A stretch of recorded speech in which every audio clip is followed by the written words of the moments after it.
Hey budget gardeners, Vita Loca here. Join me today as we shear back my daylilies. So let's go.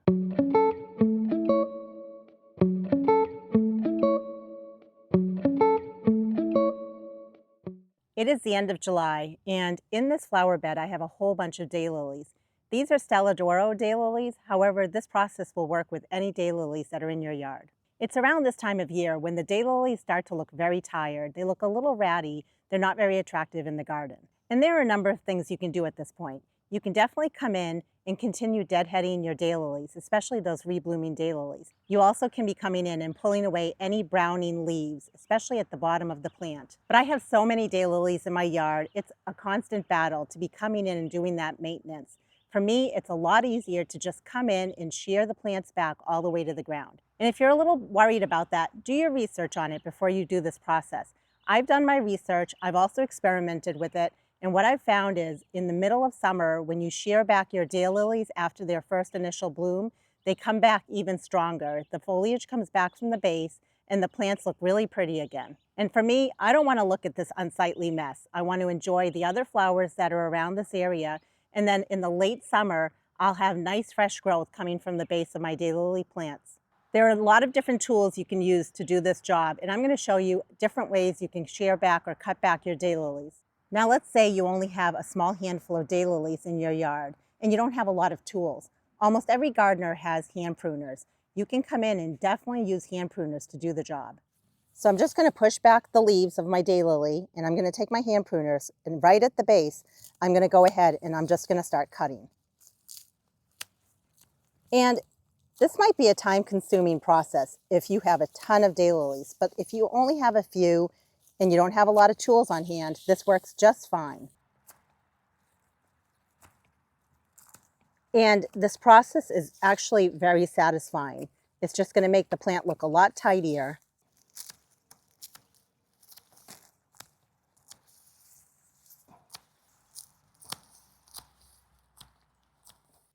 Once you've cut back your daylily, then you can come in and pull off any other pieces at the base, like this old brown material, just to clean things up.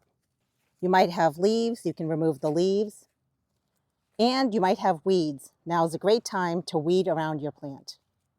Now don't forget, this is great green material for a compost pile. If you want it to break down faster, you can come in with your hand pruners and you can go ahead and cut this up into smaller pieces.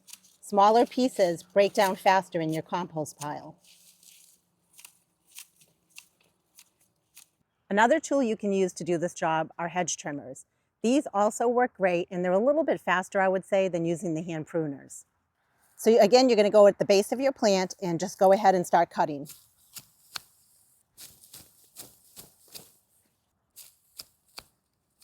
And with any of these tools, just make sure that they're nice and sharp. The sharper the tool, the quicker the job.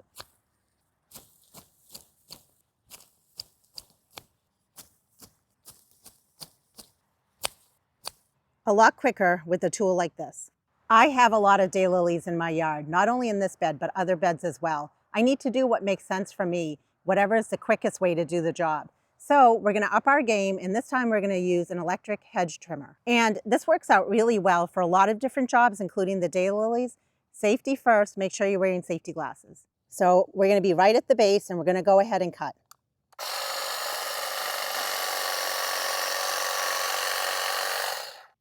And done, just like that. Super quick job.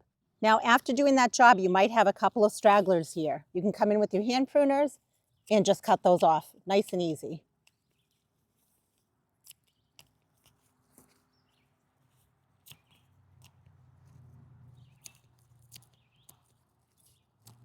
I call this a weed whacker. Some people call it a grass eater. There are a lot of names to it.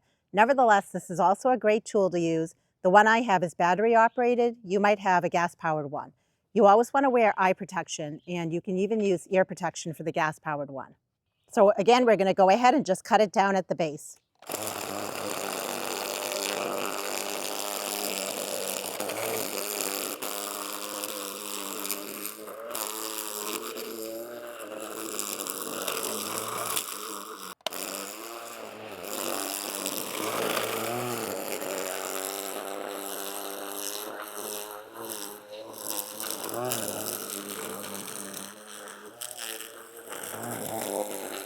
Of all the 4 methods, I would say this is my least preferred method, but I know some people like to use the weed whacker when they cut back their daylilies, which is why I wanted to show it.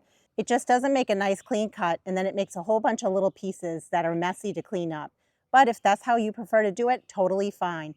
And then a final way that I've heard some people do it is they actually take their lawnmower and they mow over their daylilies. Again, I haven't tried it. It's not a preferred method for me, but I wanted to put that out there as well. So far we've cut these here, but I have a lot more right behind me that you can see. I also have many more daylilies all around my yard.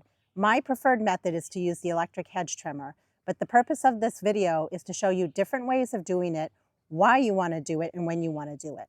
The other thing I want to mention is make sure after you do a job like this that you're giving your daylilies water because they've undergone a little bit of stress, and you want to make sure you're watering them well. In my case, I have all my daylilies in this area set up on drip irrigation, so they will get watered daily. But if you don't have them set up on any sort of irrigation, make sure you're just hand watering them, or maybe you have rain coming in the forecast. And within a few weeks, the daylilies will start to push out new growth, and if you have reblooming daylilies, they'll also start blooming for you. But remember, when it comes to the rebloomers, they don't bloom as prolifically as that first initial bloom. But nevertheless, you will see some blooms periodically. And if a job like this scares you, I totally get it. You can leave your daylilies alone. It's totally fine. And just be diligent about coming in and pulling off any of the brown material at the base of the plant, as well as cutting back any of the scapes or the stems that are coming through the plant as they go by. And I'll put a link to a video that I made that shows you my process for cutting back those scapes and deadheading the daylilies in case you want to do the same thing. If you have any questions or comments, please drop them down below. And until the next video, make it a great day with gardening.